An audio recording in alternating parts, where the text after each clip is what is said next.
Node ऐसे node सी बन जाती है, स्मॉल डिप्रेशन हो जाता है, फिट बन जाता है, उसमें चला जाता है डिस्क। ठीक है, वो जो विजिबल होगा एमआरआई में। Then come to the trabecular system.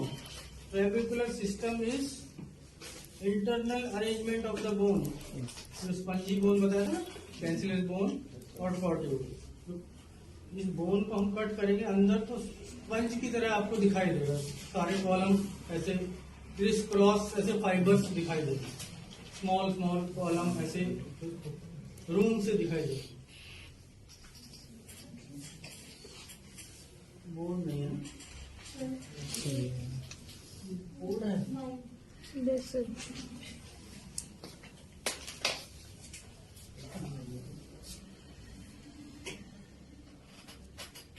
अच्छा बोल रहा है।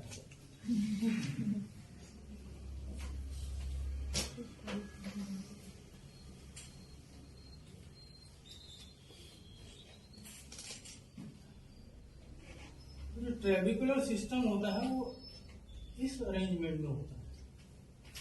स्मॉल स्मॉल कॉलम आपके होते हैं पूरे वर्टिब्रा में।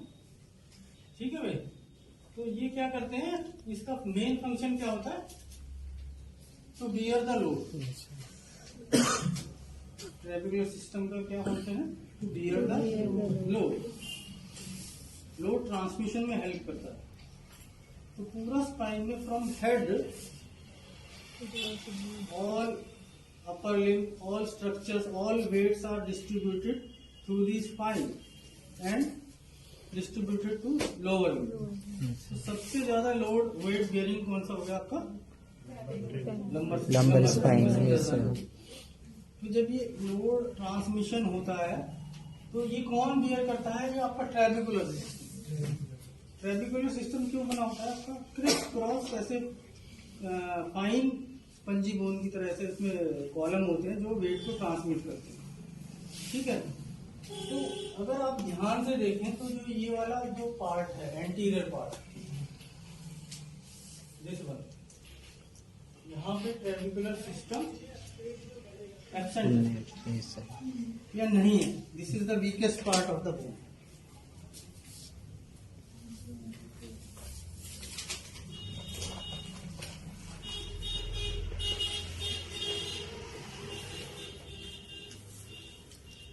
तो जितना ज्यादा ट्रेबिकुलर सिस्टम, जितने ज्यादा क्रिस क्रॉस होगा, उतना ही ज्यादा लोड ट्रांसमिट करेगा, लोड बियर करेगा।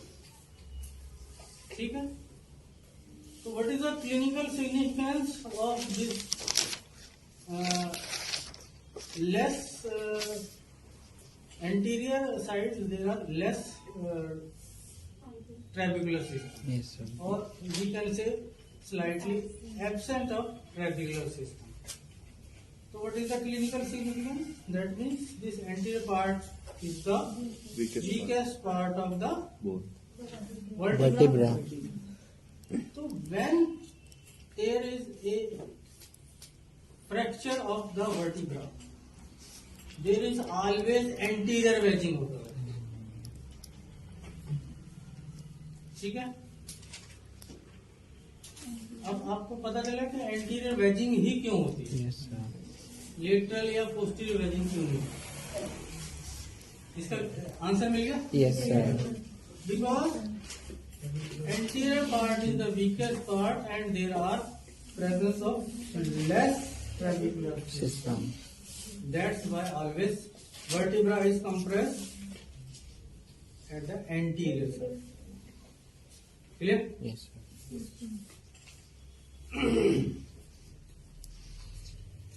Come to the intervertebral disc. Intervertebral disc present between two adjacent vertebrae.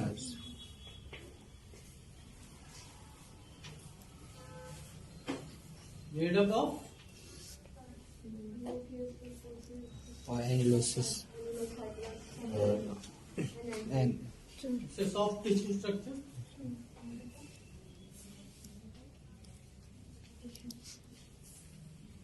Consist of two parts, central part nucleus pulposus and peripheral part is annulus fibrous.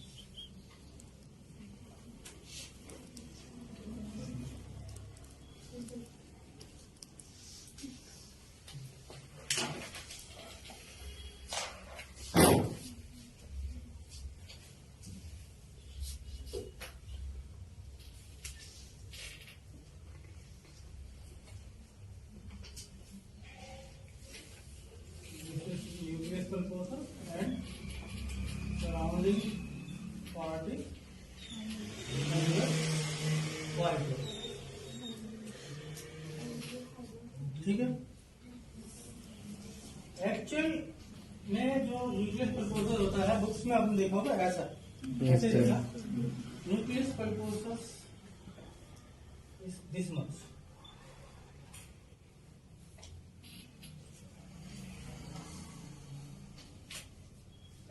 And other surrounding part is annulus fibrous. So this is gelatinous part. That means liquid, semi-liquid type. And this is hard peripheral part made up of concentric rings of annulus fibrosis.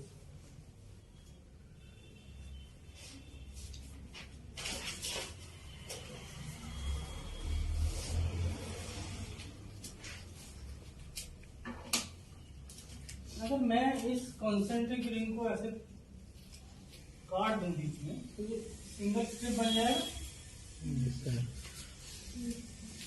जो arrangement of annulus fibre होता है तो एक strip का दूसरी वाली, यानी कि ये देखें ना आपकी direction.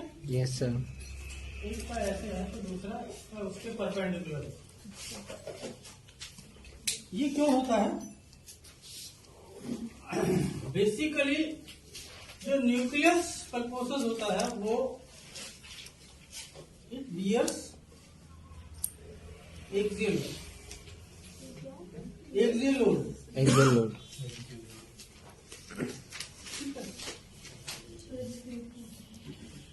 Nucleus pulposus is meant to bear axial load. ठीक है. और जो आपका दूसरा जो है एनुलस वो कौन सा लोड बियर करता है? Shear load.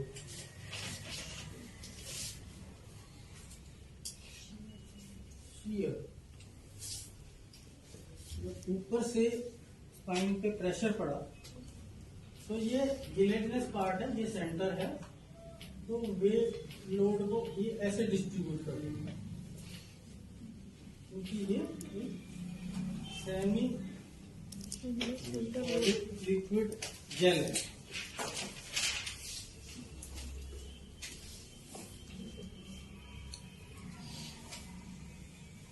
बात समझ में आ गई सबको?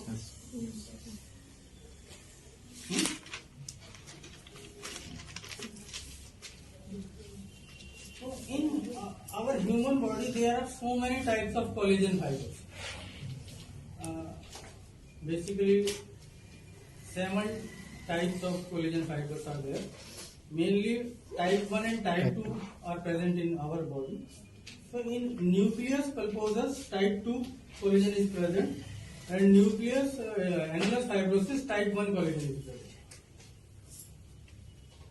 The function of type 2 is to be a compressive load.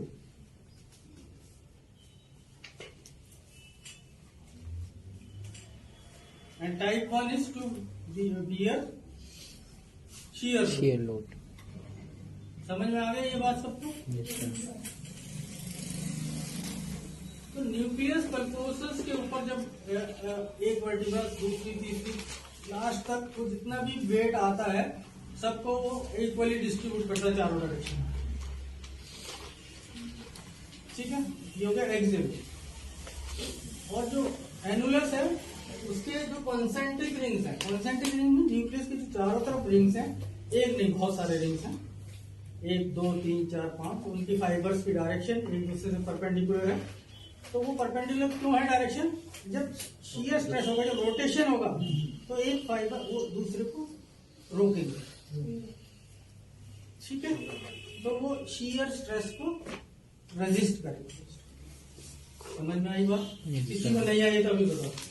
Sir एक बार रिपीट कर दीजिए। ये बेटा दिखाया, ये न्यूक्लियस है, इसके ये कॉन्सेंट्रिक रिंग्स है, एनुलस फाइबर, फाइब्रोसिस 1 2 3 4 वटेवर कितने भी, इनके अरेंजमेंट जो फाइबर्स की वो ऐसे है बताया, परपेंडिकुलर, ठीक है। तो जो एक्सियल लोड जो होगा न्यूक्लियस वो डिस्ट्रीब्यूट कर देगा सभी डायरेक्शन में।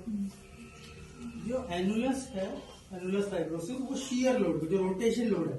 अब ये इसमें सपोज करो कि ये रोटेशन हो रहा है वर्टिकल,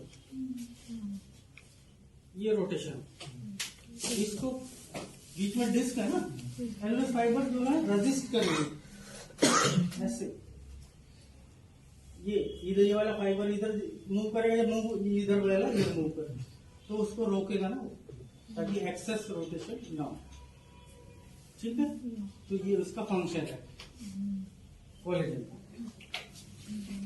इतना क्लियर हुआ सबको? Yes sir. Any doubt?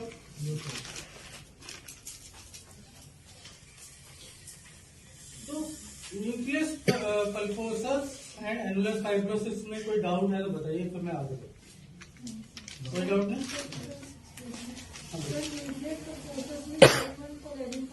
Nucleus pulposus में टाइप 2 बताया था, पल्पोसस टाइप 2 बताया। हो गया क्लियर? जो डिस्क होता है वो which is the part of intervertebral disc है, which is highly hydrated, highly hydrated. Hydrated का मतलब क्या है? वाटर कंटेंट बहुत ज्यादा, वाटर कंटेंट ज्यादा है तो इसीलिए वेट डिस्ट्रीब्यूशन हो रहा है, ठीक है। तो जो बच्चे होते हैं, चिल्ड्रंस होते हैं, उसमें वेल हाइड्रेटेड होती है बहुत ज्यादा, यंग में उनसे कम होता है। जैसे जैसे एज ग्रो हो जाता है, होता है, वैसे वैसे जो हाइड्रेशन है वो डिक्रीज होना शुरू हो जाता है। समझ में आया बात? तो डिस्क जो डिसरप्ट होती है ज्यादातर आपका ओल्ड एज में होती है। क्यों होती है? हाइड्रेशन कम हो गया। ये साथ के साथ जो क्लिनिकल रीजनिंग है उसको समझिए। Yes sir. जो यंग है उसमें डिस्क का प्रॉब्लम कम होता है, जैसे जैसे एज होता है, बढ़ता है, वैसे वैसे डिस्क का प्रॉब्लम ज्यादा होता है, क्योंकि डीजनरेशन स्टार्ट होता है और वाटर कंटेंट कम हो गया है, हाइड्रेशन कम हो गया है, तो उसमें डिसरप्शन, इंजरी, टीयर ज्यादा है।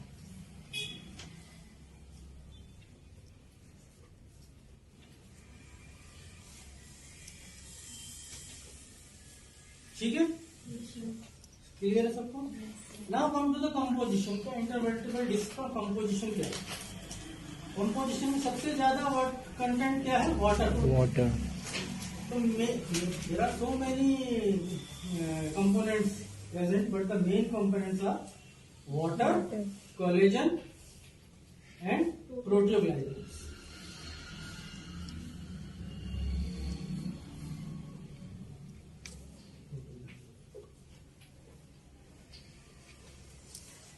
क्या क्या होगा? Collagen and proteoglycan. वाटर की हमने बात कर ली, कोलेजन की बात कर ली, टाइप 1 टाइप 2, रह गया क्या? Proteoglycan. So what is proteoglycan?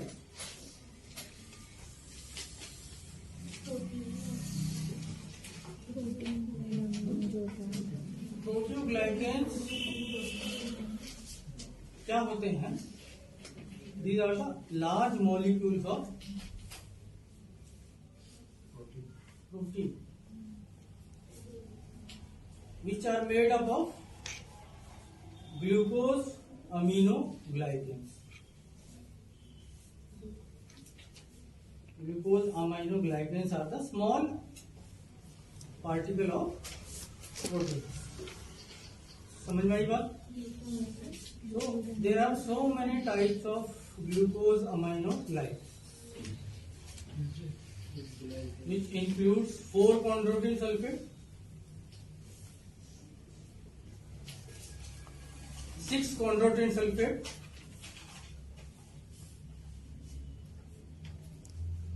ferritin sulfate, and hyaluronic acid.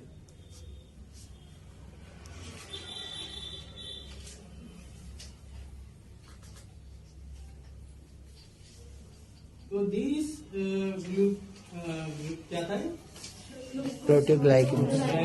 Aminoglycans. They combine and form the large molecule which is known as proteoglycans. ये समझ में आई बात सबको? So in all these glycosaminoglycans, 4-chondroitin sulfate have more capacity to bind with water.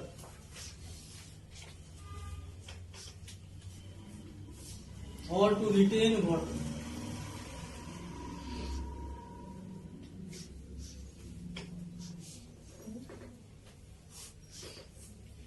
So as age increase or as aging process occur, 4-chondroitin sulfate is decreasing. 4-chondroitin sulfate is decreasing, that means water binding capacity is also decreasing. So that's why as age grows, the disk is less hydrated. रीजन पता चल गया? तो सबसे ज्यादा कौन water को retain करता है या 4-chondroitin sulfate. 4-chondroitin sulfate. ये जैसे ग्रो करेगा वैसे ही वो कम होगा तो वाटर कैपेसिटी भी कम हो जाएगी, वाटर हाइड्रेशन भी कम हो जाएगा और इंजरी ज्यादा. ठीक है जी.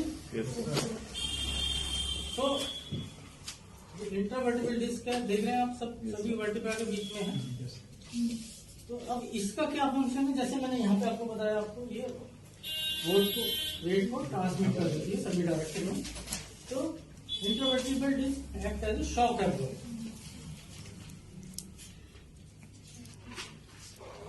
And transmit the load from upper segment to lower segment equally.